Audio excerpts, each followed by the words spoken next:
Bom, então como eu falei na aula anterior, eu extraí todo o código agora para a minha fachada, tá? Então tem lá apagar, salvar, editar, todas as operações que a gente estava fazendo e utilizando aqui nas rotas, e eu cumpri o objetivo de não importar da minha app de livro, só importar a fachada e fazer uso da fachada aqui embaixo, tá certo? Então, qual é o objetivo? O objetivo é que, se você depois for construir um outro website do qual você precise das mesmas lógicas de negócio, você vai poder transformar essa app em uma biblioteca. Tá? Foge ao escopo desse curso eu mostrar para você como é que se cria essa biblioteca. Mas eu vou mostrar para você o que de fato a gente está utilizando uma biblioteca que segue esse padrão, que é justamente o Guy Permission, que é a biblioteca que a gente usa para fazer login. Se você verificar aqui dentro de App Engine nas rotas de login, aqui olha, então tanto para fazer login quanto para fazer permissão também. Então você tem aqui, por exemplo, quando o usuário vai fazer login com o Google, eu estou chamando o login na fachada, só está em inglês aqui, que é o façade login Google. E de quem que é essa fachada? Você pode ver aqui que é a fachada do Guy Permission. Então eu utilizo a mesma técnica para criar bibliotecas reutilizáveis.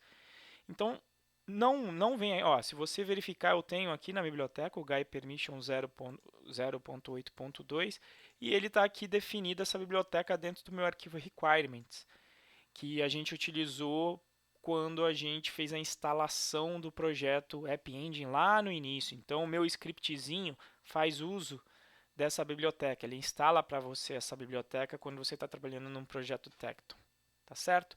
Mas vamos fazer uso da biblioteca para você entender do que eu estou falando. Então eu vou rodar aqui o servidor.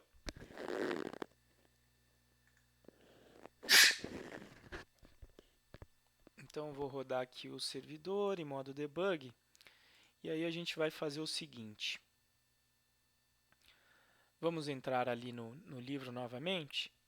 E a ideia vai ser, quando eu crio um novo livro, eu estou atrelando esse livro como autor ao usuário corrente, que é esse teste 1 aqui. Mas se eu verificar o meu servidor, os meus usuários, deixa eu dar aqui um Ctrl T para abrir uma nova aba.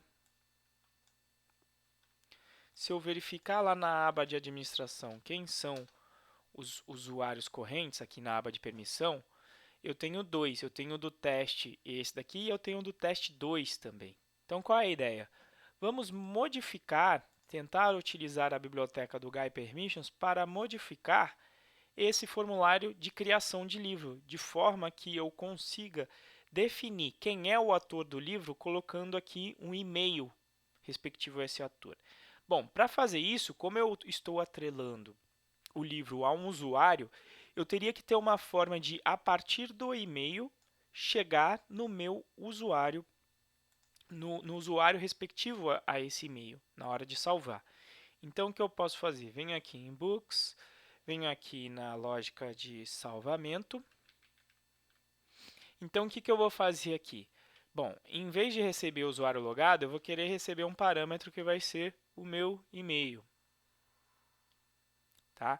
E aí o que eu vou verificar? Vou verificar se lá na minha fachada de usuário se tem algum método que já me ajude, que já tenha isso pronto. Então venho na fachada, importei a de permissão e tem justamente um get user by email.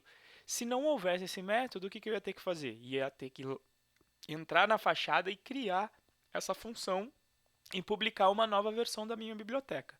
Mas como ela já existe, eu vou simplesmente utilizar isso daqui para encontrar o usuário por e-mail. Tá? Gerar o comando que me encontra o usuário por e-mail no meu banco de dados. Então, isso aqui é um command. Então eu recebo esse comando e o detalhe é que esse salvar livre ele aceita tanto um usuário quanto um comando que também me retorne aquele usuário. Então, o que eu vou fazer aqui? Agora, em vez de pegar o usuário logado, eu vou pegar um e-mail e vou procurar pelo usuário que eu quero. Tá certo? Bom, mas eu vou ter que editar aquele meu formulário. Não vou editar o de, só vou editar o de criar, de criar um novo livro. Então eu não posso mais usar aquele form, eu vou ter que acrescentar um campinho para ter o e-mail também disponível, tá? Inclusive, então o que eu vou fazer? Vou entrar aqui nos templates do usuário. Inclusive eu já tinha até feito isso, mas deixa eu fazer de novo. Então vou pegar o meu formulário normal, vou criar aqui um form novo, que é de novo livro. E aí o que eu vou fazer nesse form novo? Vou incluir aqui um campo para e-mail. Então, vou colocar aqui um e-mail. A priori, vou colocar aqui também a propriedade de e-mail e não vou me preocupar com o erro por enquanto. Então, criei a propriedade. E aí o que eu vou fazer? Vou ter que alterar o form aqui para aquele form que eu acabei de criar. Então, é um form novo. Então, eu vou colocar ali o books barra form underline novo ponto html. Tem que fazer a mesma coisa aqui no salvar, né? Então, só vou acrescentar aqui esse novo. Então, olha lá, o que eu tenho? Agora eu tenho o recebimento desse parâmetro aqui de e-mail. Então, agora, se eu colocar o e-mail aqui, vou colocar quem? Vou colocar lá o teste 2, que é diferente do usuário que eu estou logado. Dou um salvar aqui, vamos ver se ele continua funcionando. Opa, não estou passando e-mail aqui. Percebeu?